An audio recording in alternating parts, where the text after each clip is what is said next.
It is another edition of American Racing Snobs. Hola, I am Tony Rizzuti, sitting alongside former ESPN the Magazine Formula One contributor Eric Morse. See what I did there? I got a plug. You got a plug, and I used some Espanol.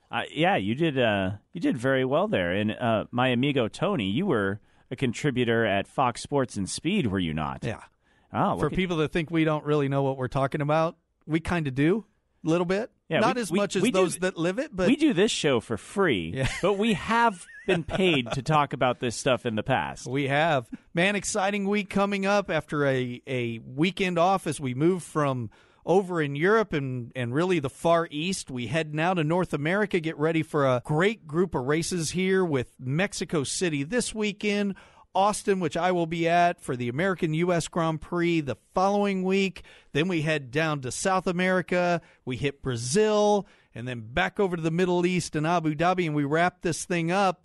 So much going on here at the end of the season, and we head 2,000 feet above sea level to Mexico City, one of the world's largest countries, and it'll be interesting to see up in that thin air if Ferrari can continue to make the horsepower they've been making, because since they kind of went to work in the offseason, 5 straight poles, and clearly, while not the winningest car on the grid, the fastest car on the grid. And this has been a Red Bull track for the last couple of years. Max Verstappen has won the last 2 races in Mexico City, and a lot of that, I think, would come down to that Renault power plant having the equalized factor of that high altitude that you talked about. These engines are starved for oxygen. It takes petrol and air to make the explosion in the internal combustion engine unit, and it is kind of an equalizing factor. Over the years where Mercedes had the most powerful engine,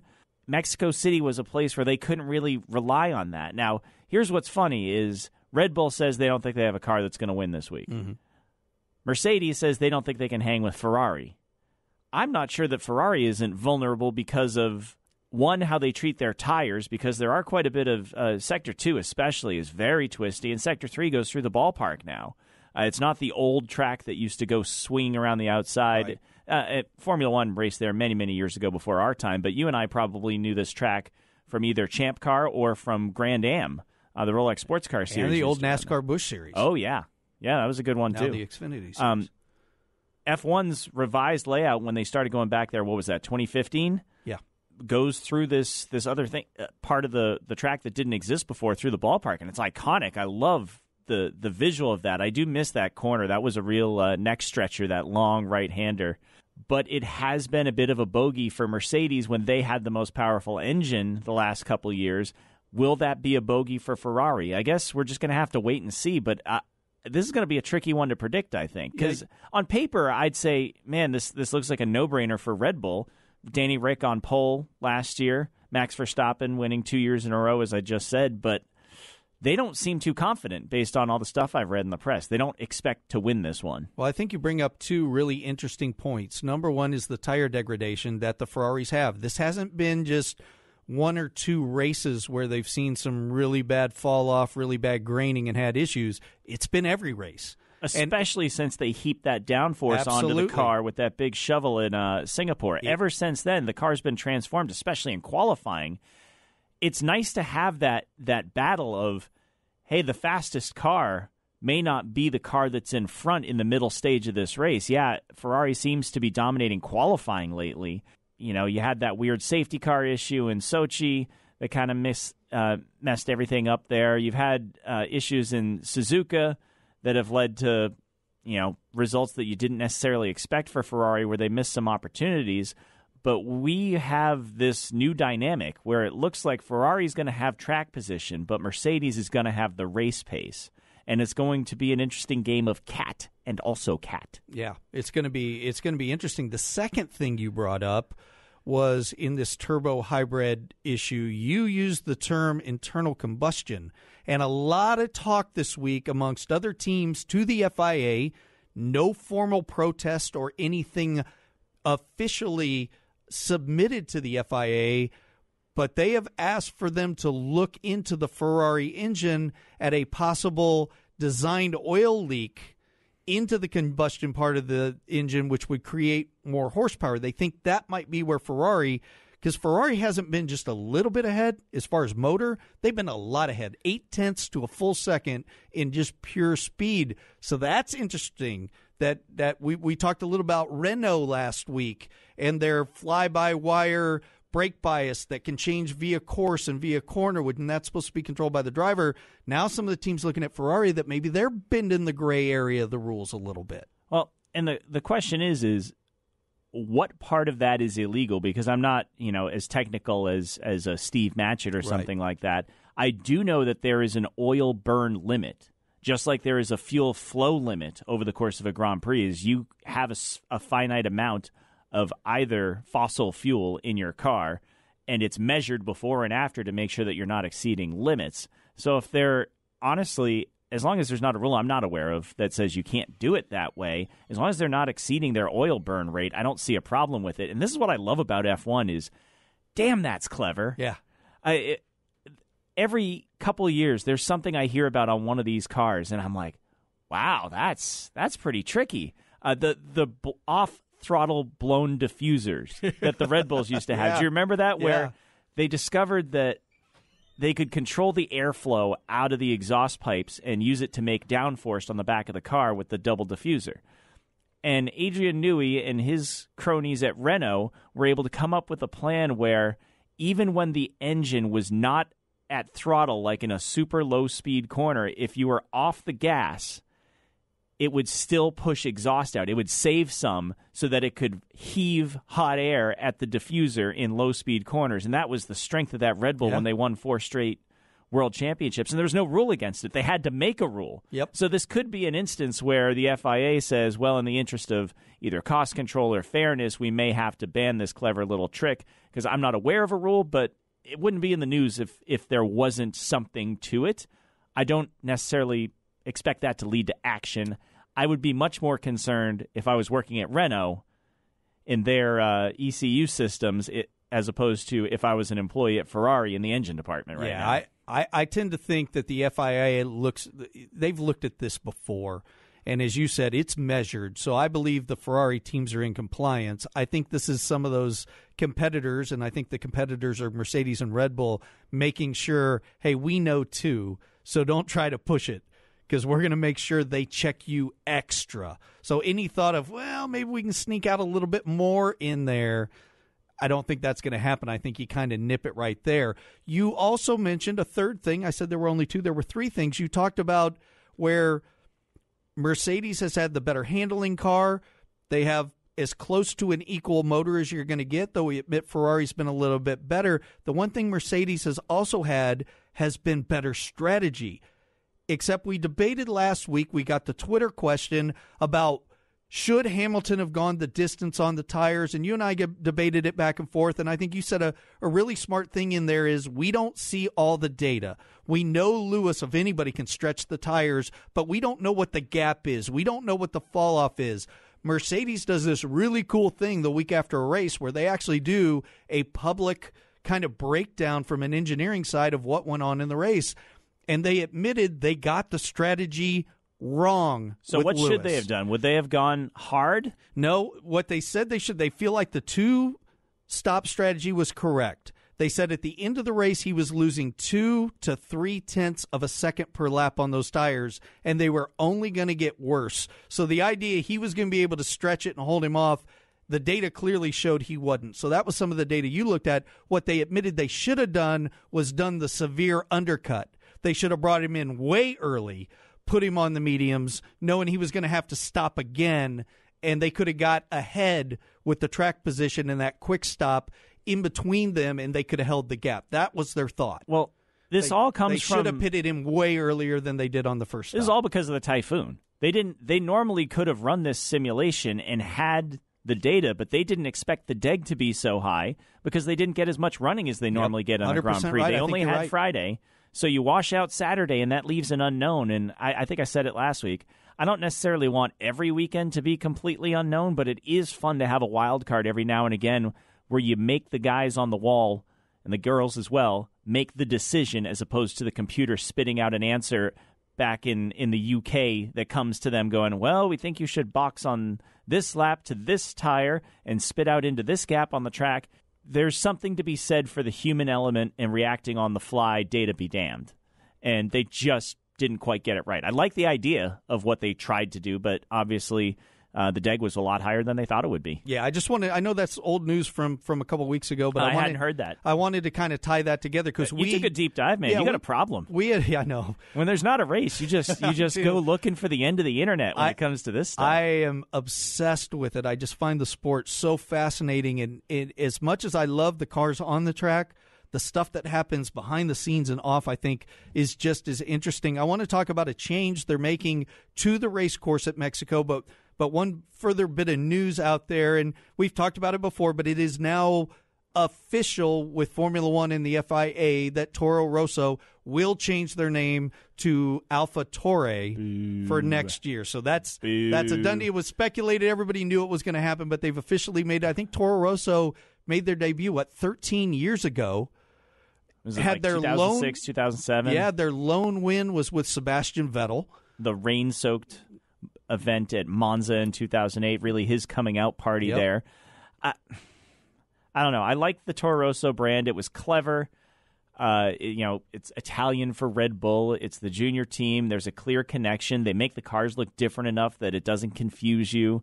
And now we're just going to be confused because there's going to be Alfa Romeo. There's going to be Alpha Centauri. I know that's not the name of it, but that's Tauri. Yeah, whatever. AlphaTauri. Yeah, it's a clothing brand apparently, and supposedly it's really popular in Europe. Like a lot of the what do you call influencers wear it. So like Ninja, who's on Twitch, he's an esports gamer that does, I think, Fortnite and some other things. He's one of their brand ambassadors. So they've got these young brand ambassadors, so they feel like it's going to bring that younger crowd into Formula One. We'll see if that works. NASCAR tried the same thing with Monster Energy.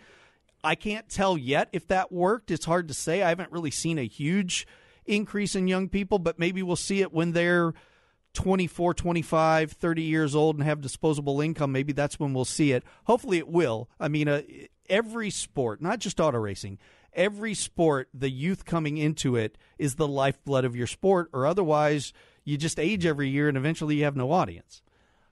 I don't think you're going to make real fans just because there's a clothing name on a car.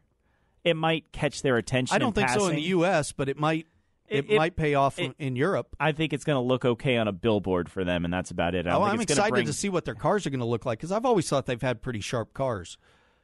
Yeah. No? I still think it's stupid. It's stupid and confusing. All right, well, let's jump into this weekend. Get off my lawn. So the racetrack in Mexico City, I'll let you throw out the whole name of it. Autodromo Hermanos Rodriguez. Thank you. It's after Pedro and Ricardo Rodriguez, the Formula One racing brothers who drove for Ferrari in the early 60s. The track is named after them. Following other tracks this year, we are going to add another DRS zone. Ooh, where's this one going to be? Between sectors 2 and 3, turns 11 and 12, they're going to add another DRS zone. So we talked earlier, that's why I wanted to kind of get back into it, about Ferrari and their speed.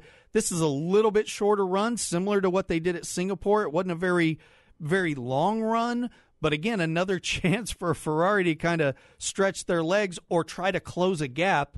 Again, it's a gimmick. We've admitted that. I like the gimmick. I think another opportunity to at least keep the cars close, force a guy into a mistake or an overtaking zone. I think this is too short for a true overtaking zone, but allow you to continue to put the pressure on. I'm all for it. Yeah, it's going to keep you closer heading into the baseball park through those final right-handers onto the old track.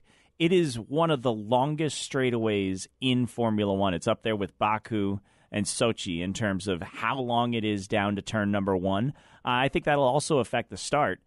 But like you said, this isn't necessarily an overtaking remedy. It is in that particular zone where that DRS is, but it does allow you to run hopefully a little bit closer to the car in front of you so that when you do get to that prime passing opportunity down the pit straight, you will be closer. We'll see if it matters. So far, that Ferrari engine is almost DRS-proof. So now that I've teased everybody with all the speed and an extra DRS zone and Ferrari going to just lay it out there and let that red horse just purr down the straightaways and drive away. Guess what the weather forecast is? Oh, I haven't seen this. Tell me. Rain Saturday, rain Sunday. Scattered storms. So hit or miss. Ooh, that could be exciting. Changing conditions. Very interesting. A little bit of Hockenheim, the sequel. Yeah. I was thinking about Hockenheim again this morning. I still can't remember everything that happened in that race. That race was nuts. That's still the best race of the year just because it was absolutely nuts. Yeah, it was chaos. Even the race winner had a spin. That being said, does that swing the pendulum back towards Max's corner? I think it might. If it rains. I think it might. And Lewis. Speaking of Lewis, Lewis has a chance to clinch his 6th Drivers' World title. He clinched it last year there, if you remember, doing the donuts in the ballpark while Tiestro or whoever was up on the wheels of steel just spinning music. It was such a cool scene. He's there, that DJ, I think that's how you pronounce it. He'll be there again. Here's what Lewis needs to do to clinch his 6th World Championship. He needs to finish first with a fastest lap, and Bottas finish 4th. It's possible. Basically, the delta is Lewis needs to pick up 14 points on the margin that he has right now on Bottas. He has only picked up 14 points or more on Bottas one time this season. I don't expect it to happen again. I think, if I'm a betting man, I think the celebration is going to be in Austin. Ooh, I'll be there. Yeah, you I'll get you a T-shirt. Give me a shirt, yeah. I'll sneak in there and give you a T-shirt. Here are the other scenarios. Hamilton finishes 1st, Bottas 5th. Hamilton finishes 2nd, Bottas is 8th with no fastest lap. Hamilton finishes 2nd, Bottas 9th, even if he gets a fastest lap. If Lewis finishes 3rd with a fastest lap and Bottas finishes 9th, or if he's 3rd, Bottas finishes 10th with no fastest lap. If Bottas finishes, in my mind, 8th, 9th, or 10th, something went wrong. Yeah, the only time... That's probably not going to happen, so we're probably really looking at 1st and 4th or 1st and 5th with Lewis getting that fastest lap of the race. That's your scenario. I'm with you. I don't know that it happens here, but I'm going to rear the ugly question. Does Mercedes pull a Valtteri, this is James? Nope. There's nothing to be gained from it. I'm just throwing that out there. With the Constructors' Championship done and dusted, these two are free to race each other. I am sure of that. It wouldn't be me if I didn't try to stir something up. Oh, yeah. I know. Throw that out there. But by the way, I just checked. The only time Hamilton was able to outpoint Bottas to the extent that he needs to clinch the championship on Sunday was at the Hungaroring. And if you recall, Bottas had contact with Charles Leclerc on the first corner. Lewis went on to pick off Max Verstappen for the victory. Hamilton was 1st. Bottas was 8th. That's not the easiest sentence to say. Bottas was 8th. In that particular event, just like this upcoming one, it does mean that first corner contact could end the World Championship if Bottas goes out and Hamilton goes on to score at least 14 points. It is possible. I don't expect it, though. I think we're going to Austin. That's another track where Lewis has clinched a World Championship or two. I know because I collect those die-casts with the special celebrations on them. You got to wait like a year for them to come out. But I'm looking forward to having the die-cast with a little red Niki Lauda star on it. I think that's going to look nice. All right. One other thing of note for this weekend, and this is a first as far as I know, for those of you, because we mentioned esports and gaming earlier, I know a lot of people like to go to gaming sites, watch people game. They learn a lot about strategy and to help their own gaming, and they just like watching video games. Formula One is going to stream the Grand Prix of Mexico on Twitch. That's interesting. I read that. I still don't know what Twitch is. Twitch is a gamer site. Again, get off my lawn. That's what you do. You just go on to Twitch and you watch a bunch of people play video games, and you interact with them. Oh. Think about if you went to YouTube and watched somebody do something, it's the same thing. It's a gaming site, but it's gaining a lot of traction. It has, I want to say, like 1.5 billion people that have accounts to watch games, or at least that's what they kind of pursue. Like if you get one of those World of Warcraft type games, those little Dungeons and Dragons type games, they'll get 1 million people watch those if it's a championship. Like when you hear esports, it's really not the Formula One game or iRacing or Madden. It can be, but sports is a very broad term when it comes to... It's the fighting games, the shooting games, those strategy games that get the biggest audience. So but it's kind of cool because a lot of people can't get Formula One in certain areas. Oh. Now you can go on to Twitch and watch it. It's an interesting concept. Can I play original Nintendo Paperboy on Twitch? Yes, I'm really good at that. There is a classic, I think it's called Retro Gaming, and they play Atari games. You just have to catch them when they're playing it. I know what I'm doing on my off weekend now. Interesting stuff. All right, we're going to keep this one tight because I know we're going to have a whole lot to talk about next week and have to preview Austin. So let's just go ahead and get into our picks. Could be rain, may not be rain, extra DRS zone. Eric, who do you like for the win in Mexico City? I was leaning towards a Ferrari, but with your weather update, I think I'm going Verstappen. Nice. For a hat trick of victories, having won there in 2017 and 2018, he did so from the second spot on the grid. Question is, can he qualify up there? And like I said, we're going to have that yo-yo effect between the extremely quick in qualifying Ferrari and the race pace of the Mercedes. I think conditions are ripe for a wild card to sneak in there. I'm going to go with Lewis Hamilton, whether it's dry or it's wet, because I think he's one of the best wet drivers out there. I think they'll have the extra horsepower over the Red Bull. I think he'll be in good shape. I think he finishes first. I think Bottas finishes fourth, but I don't think either one of them get the fastest lap in the race, therefore moving that championship battle on to COTA and the United States Grand Prix. My midfield MVP, I'm going strictly with my heart. There's no mind in this. There's no gut. I'm going with Checo. The home crowd Checo. Hopefully he won't overdrive it, but he always seems to take his game to the next level. If he can keep it reined in and not do anything dumb, that crowd noise through the in-car when he goes around that circuit, I think it's enough to just really get him going. I like to see the Racing Point and Sergio Perez as my midfield MVP. I think that Renault needs a good performance given all the attention that they didn't want around this protest. I think that Danny Rick is the guy to deliver. He was on pole last year. I think that if you get some attrition and maybe, just maybe, this Renault engine can rekindle some of that magic it's had the last 2 years. Remember, it was in the Red Bull branded as a Tag Heuer the last 2 years, but that engine won the last two races at this track. I do think that McLaren could get up there and fight, but I'm going to pick... They've been there every week. Yeah, I think McLaren and Renault are really interesting to me this week because of their power plant and the history it's had in these conditions.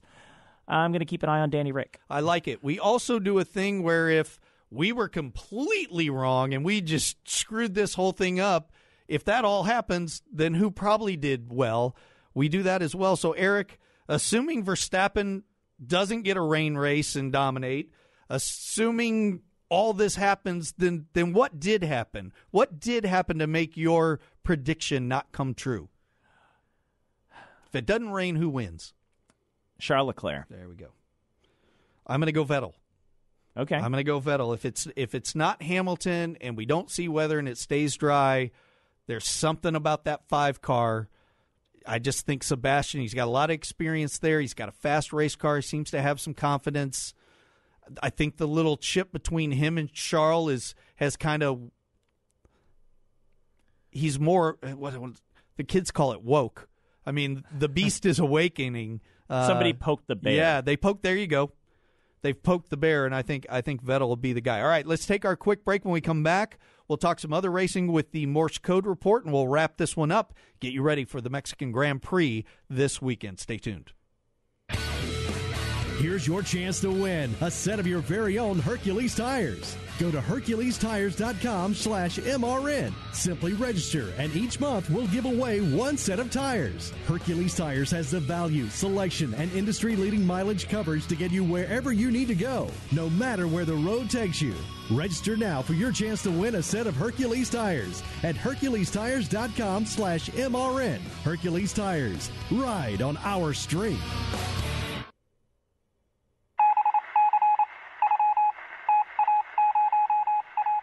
Hello and welcome back to American Racing Snobs. Eric Morse alongside Tony Rizzuti. And it is now time to take a look at what's going on in the world of global motorsports outside of Formula One. I'm going to start with IndyCar. A little bit of rumor out there.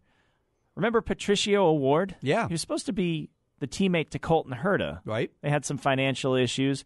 They ran a 2-car team, I think, with those two drivers for Steinbrenner Harding Racing at Sonoma in the finale last year. Didn't they talk about him doing a F2 test or what he ended something? up doing was he moved to, I think it was Super Formula, and became a Red Bull Junior when it was obvious that he wasn't going to have the funding to do what he wanted to in IndyCar.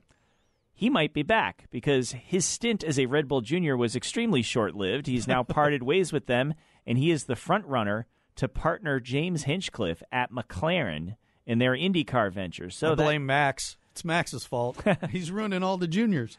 He chews them up and spits them out pretty quickly. So we'll keep an eye on the rumor mill there, see who's going to partner old Jimmy Hinchcliffe's at what used to be Arrow Schmidt-Peterson. Yeah, that's interesting. Did you see the test videos and photos from a couple weeks back, the last couple weeks, where they've been running that windshield? I saw they ran it at Richmond. It's huge. It's a lot bigger than I thought, too. Yeah, it almost looks like an enclosed cockpit. It's so large. It looks like a fighter jet canopy. I don't know if I like it or not. Well, I'm all for safety, but... the thing that's different between F1's Halo and what we have to deal with at IndyCar is we've got ovals. Yeah. You know, you can't go to Texas and run a Halo with a big bar right in front of your face, right up the middle, because in an F1 car, you're very rarely looking straight ahead. In fact, that brings me to a real interesting point. You've done a little bit of driving, Tony. A little bit. And I took a lesson with an ex-F1 driver for Ferrari once. Who? Bob Bondurant. Oh, wow. Yeah. Bob drove, he had a cup of coffee in F1, but he owns a high-performance driving school out in the desert. Is it still in Phoenix? Yeah, it's out in Phoenix by Firebird Raceway near the airport. I did a story on him, it must have been 10 years ago, but I took a shifter kart course with him, and the biggest thing that they teach you is the eyes. Where are you looking?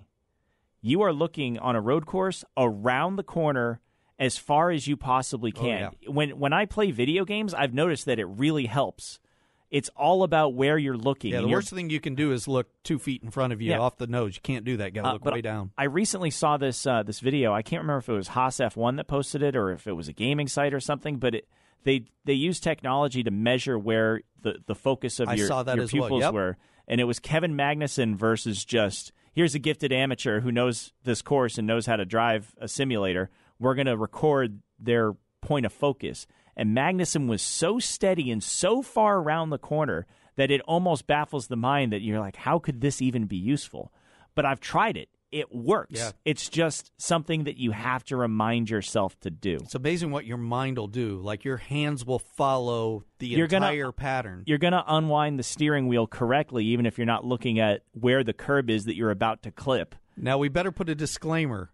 That's something you learn throughout your career of driving race cars. Don't go get in your street car the very first time and look a mile down the road around a bending corner, because you will drive it off. It's something you develop. It's like a muscle. But it's a very difficult habit because it seems counterintuitive. But I notice whenever I'm struggling in the simulator or on my PlayStation, I think about this, and it helps every time. I know that was a big, long walk there, but back to the arrow screen. When you're on an oval, it's very important to have the line of vision right in front of you as well, because things happen so quickly at a place like Texas or IMS. In an F1 car, your eyes are so far around the corner that you're never really obscured by that front bar in the halo. That's not the case when you're racing in an oval. It's a completely different, not only skill set, but the way that you approach the corner and where you're looking is different. So that's why you need this giant fighter jet cockpit canopy that they've going to debut. What is that, St. Pete in March? Will be the first time we see it in anger. And I'm going to paraphrase the great Mario Andretti, who, upon seeing all the Twitter comments of, that's ugly, that's stupid, this is dumb, I'm not going to watch anymore, he said, to all of you who think that thing looks stupid and dumb, it's not your head headed towards the fence. It's a great point. I didn't like the Halo at first, but every time I see a car, on me. I still don't like it aesthetically. But every time there's an incident and I see one car up in the air or somebody on top of another or somebody just buried in the tire wall, I'm awfully glad it's there. Every time I go to Florida now and I see all the flip-flops, it makes me think of Formula One. Like I said, you might have a problem. I do have a problem. I admit it. Remember ex-Formula One driver Jan Magnussen? I have a story about Jan Magnussen. Yes. I've interviewed him. If I've interviewed him 20 times, I've interviewed him 50. I want to hear your story in just a second, but he is out at Corvette. Yep. Do you know who is in at Corvette? I was told yesterday if somebody was in, but I don't know if this is the public one. Lay it on me. I was going to say Tony Rizzuti's got a Corvette. I do have a Corvette. My man bought a Corvette yesterday. Do. Yeah, Grand Sport. I am mental. It's probably the best and worst decision I've ever made. I was driving it here to work today, and wait a while. Get that Morse code off there. My route to work is typically on a bypass. And the bypass, when I first started working up here, was great. It was wide open. It was like a racetrack. Now it's nothing but construction, semi-trucks, dump trucks. My BMW I had got trashed. So I'm like, I'm going to cut through the city because it's got to be safer. Because you wanted to be seen. No, but I found people give me a lot of space. They don't get right up next to me, though I did have one guy in a Camaro. We were in a 35 zone, and we were in traffic, so it was like we couldn't do anything if we wanted. Pulled up next to me and revved his engine. I think he was just saying hi, but it took me about an extra 20 minutes to get to work, but I got to work through all the gears. Yeah, I'm excited about it. By the way, you can't tell this. You can't tell this at home, but Tony does smell vaguely of burnt clutch. Yes, well, it's his new cologne. I did. I had to take my son. Wanted me to drop him off at school in it. And if anybody's ever done a school drop-off, it's like the ultimate stop and go. I mean, you can't go at all. And the last part of it is straight up a hill. And I haven't driven this is a 7-speed manual. I haven't driven a manual transmission in probably 20 years other than doing some racing stuff. And I was like, this guy behind me kept getting real close. And I'm like, dude, I'm going to roll back 2 feet. Because I'm still not used to this car. It's got 460 horsepower and 335-inch tires on the back. Like, I'm going to drop this and either do a burnout or I'm going to roll into you. But it all worked out There's good. no middle ground. I'm going to burn out the clutch on the first day because I went to drop off. No, I heard a little rumor. God, do I throw this rumor out? Well, let's see if it's the same one I'm hearing. Our good buddy Rodney Sandstorm. Yes, could is be the rumor I heard. That Wayne is looking at a few of the Ford GT drivers that are currently out of rides. Specifically Westbrook and Briscoe is what I'm hearing. Could be what I heard as well, and I was told that Chevrolet really likes Rodney's GM really likes Rodney. Alter ego Jordan Taylor, and that he might be in the mid-engine C8 Corvette. I would love to see that. I've said for the longest time, and I'm going to upset all our fellow snobs on here, I've said for the longest time, if Jordan Taylor was put into a good program in NASCAR, being let's start in a decent truck at GMS, move him up to Junior Motorsports, and I'm talking about a short string too, like maybe 5 years from trucks to Cup, this guy could be the face of the sport. I think he can do it. And anytime it's ever come up, because I've asked Wayne about it, they either want him to do a one off-road course race in a horrible car, or they want him to pay for his ride in an Xfinity car. I love that this kid's in sports cars. I'd love him to stay his whole career in sports cars. The fact that Chevrolet's finally going to put him in the factory car and not have to do the stuff for daddy anymore, I think is awesome. But I think this kid could go wherever he wanted and be successful, and I think his personality is exactly what every motorsport needs. He has driven for this Corvette team before. If you remember, both he did Le Mans, and right? His brother used to do Le Mans. I actually, the first time I went to Le Mans, I ran into the Taylor brothers were right behind me checking into the hotel at Charles de Gaulle Sunday after the race. And it was the fans in Europe love the Corvettes. I saw a Dutch fan with Corvette clogs. He had taken his wooden shoes, painted them yellow, stickered them up to look like Corvettes, Nice. and had all the drivers sign them. That's awesome. It's an iconic mark. I think it's a great home for him. I hate to see him come out of the prototype category because it is fun to watch him race for the overall victories and all that. But you think about it, he's won a championship. He's won the Rolex twice. He's won Sebring. He's kind of accomplished all that he needs to prove in the prototype category. So I like this because it's a path back to Le Mans because the Corvettes always go over there. Next year's going to be weird for Corvette and Le Mans because the mid-engine Corvette is not homologated to run in this season because their season has already started now that they're doing the super seasons. in the World Endurance Championship. So we still don't know what they're going to run over there. They may bring back the old C7R. Yeah, the front engine Corvette that we've seen the last couple of years might come out of the. By the way, the front engine Corvette is the only Corvette. Just telling you, I'm a purist. I love the new car. I think it's great. I think it's going to be great. What year's yours? That's not a Corvette. The 2020 mid-engine C8 is the C8. It is not a Corvette. It's not a Corvette. A Corvette is a front-engine, rear-wheel drive, available in a manual transmission car. This is 100% get off my lawn, but I'm a purist, and whether Zora, the guy who developed the Corvette and invented it, always wanted a mid-engine car. So I get the fact of people going, this was the original vision, but the Corvette has been around for, 50 years as this front-engine, rear-wheel drive available in a manual transmission car, and the new one is mid-engine. It is not available in a manual transmission. It's only flappy paddle? It's a different car. And I get that's where everybody's going. Every supercar is going to paddle shifters and automatic transmission because the dual clutch is so much quicker and it's more reliable. But I'm just saying, as a purist, mine's a 17. It's the last Corvette. I have a C7. It's the last real Corvette. You know what I don't like about your Corvette? What's that? You haven't even seen it yet. The taillights are all wrong. You haven't seen it yet. The taillights are supposed to be 4 round circles. That way, from at midnight, from 100 yards back, I can tell that's a Corvette by the 4 identical red dots floating it up the road into the distance. You don't like the Camaro-inspired? No, it looks like a Camaro. I don't like that. The funny thing is they changed the Camaro taillights after they put these on the Corvette, on the C7, so that they'd be different again. Enough about modern look. Enough about Corvettes. Let's talk about never enough about. Let's talk about Holdens and Ford Mustangs. Ooh. Oh, by the way, one last thing on the Corvette. Yeah. My only disappointment, and I'm excited about that car, and it's going to be a lot of fun. My little get off the lawn thing's really kind of in jest, but I hate that there's not a Ford to race against. I thought it would have been cool to have. Even though it's just exclusive. But you had the GT was a newer car, and the C7 had been around for a while, so it wasn't true new to new. And I know this wouldn't have been either, but I'm just waiting for that true, like Ford versus Ferrari. The movie's coming out when you've got a brand new Ford and a brand new Chevrolet, and they go at it. I know that's not what would have happened next year, but I missed that because I feel like that would have been a little bit more comparable, and it would have brought back that kind of America versus America, then America versus the world. It would have been fun. Ford has never chased the Corvette in terms of trying to outsell it. No, they haven't. They've made the GT once in the 60s. And they've kept the Mustang where it needs to be. Yeah. The Mustang versus Camaro. Yep. And then on the racetrack, the GT versus the Corvette.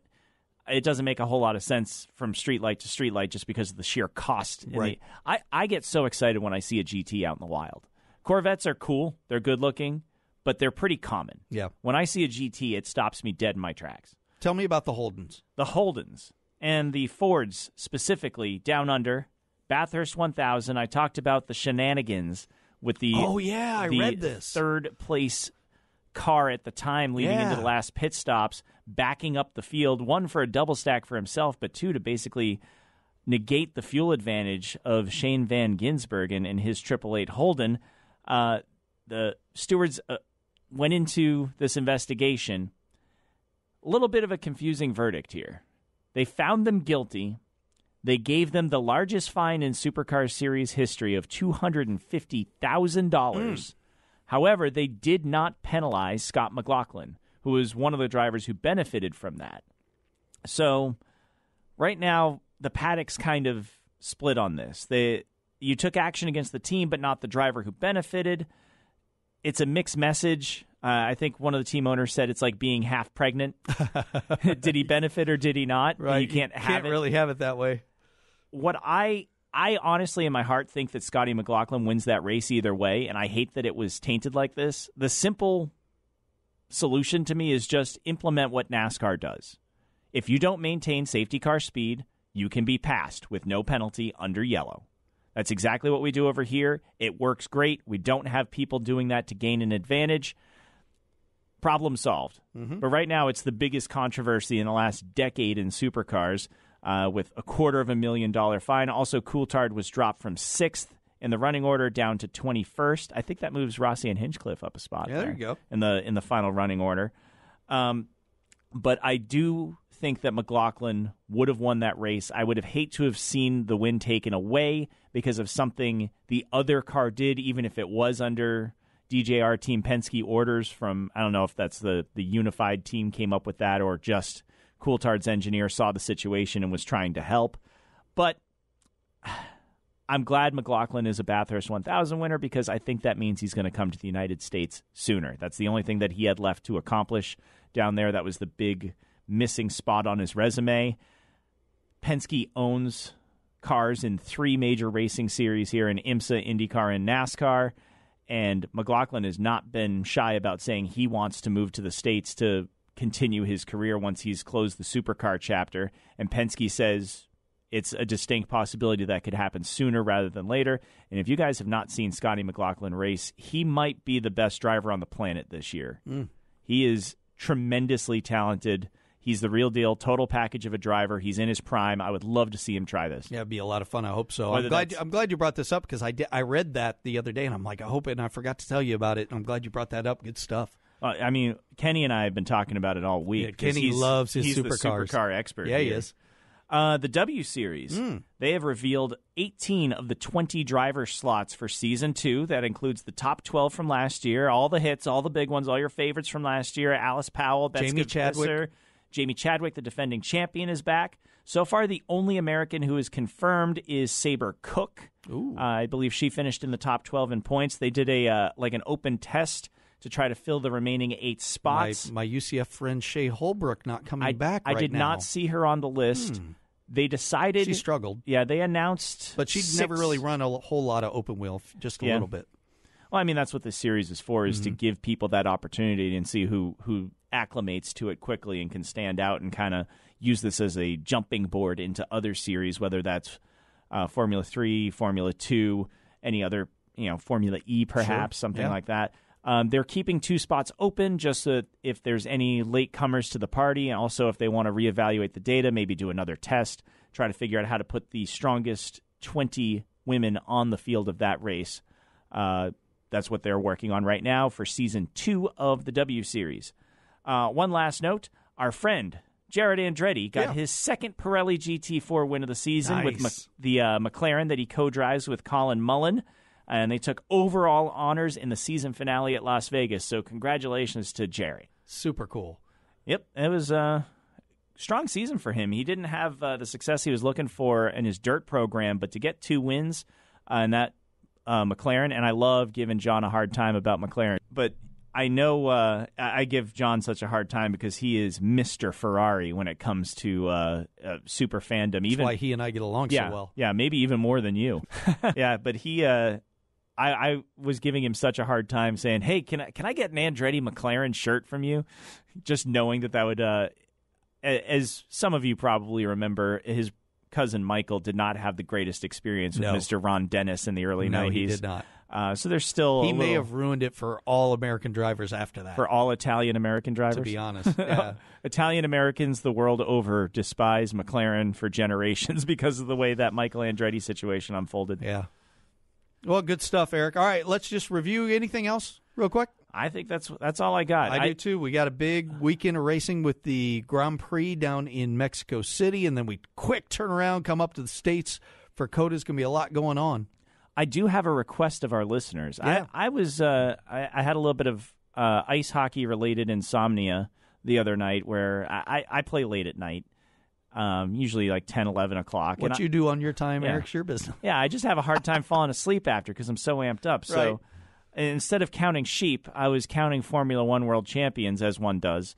And I was trying to think of who is the greatest and why. And I put a lot of... Please tell me you're not diving down this at 44 minutes into the podcast. But I want to throw it out there to our listeners. What they think? Who do you think is the greatest and why? And I can either agree with you or tell you why you're wrong. Maybe not next week, but on our next off-weekend show. I thought that would be an interesting topic. Because we'll throw that into the social media and get some people's feelings on I had some thoughts, but I wanted to stir that pot up while we had a little bit of time to marinate. I love it. You can tell I'm a little hungry. Yeah, we'll get that out there, and we'd love to hear from you. As always, subscribe to the podcast. Leave us a review. Say something to us. We love it. We love it when we get the questions. We love it when we get the comments. If you don't agree with us, that doesn't hurt our feelings. If we say something wrong, let us know. We hit no delete button. The things we edit on this, or as if somebody walks into the room. That's the only time. If not, if we say it, we don't hit the delete button and fix it. You get us raw, and that's the way it goes. Cock-ups included. So we enjoy hearing from you. Just a review, since we have a race this weekend. Eric thinks we're going to get some rain. The weather forecast just does say scattered weather on Saturday and Sunday. He says if we get rain, it will be Max Verstappen. He likes Danny Rick for his midfield MVP, and if everything goes wrong, and he was completely wrong, well, that means that Charles Leclerc won. I like Lewis Hamilton to win, but not to win the championship. I think he misses getting the fastest lap. I think Bottas finishes fourth, and the battle goes on to Coda. I like Sergio Perez, Checo in his home country, with all his fans and his money behind him. I think he's my midfield MVP, and if I get it all wrong, well, that means old Sebastian Vettel has taken that Ferrari to victory lane, which won't hurt my feelings. As always, subscribe, listen, tell your friends, and leave us a message. For Eric Morse, I am Tony Rizzuti, and we are the American Racing Snobs. Talk to you next week.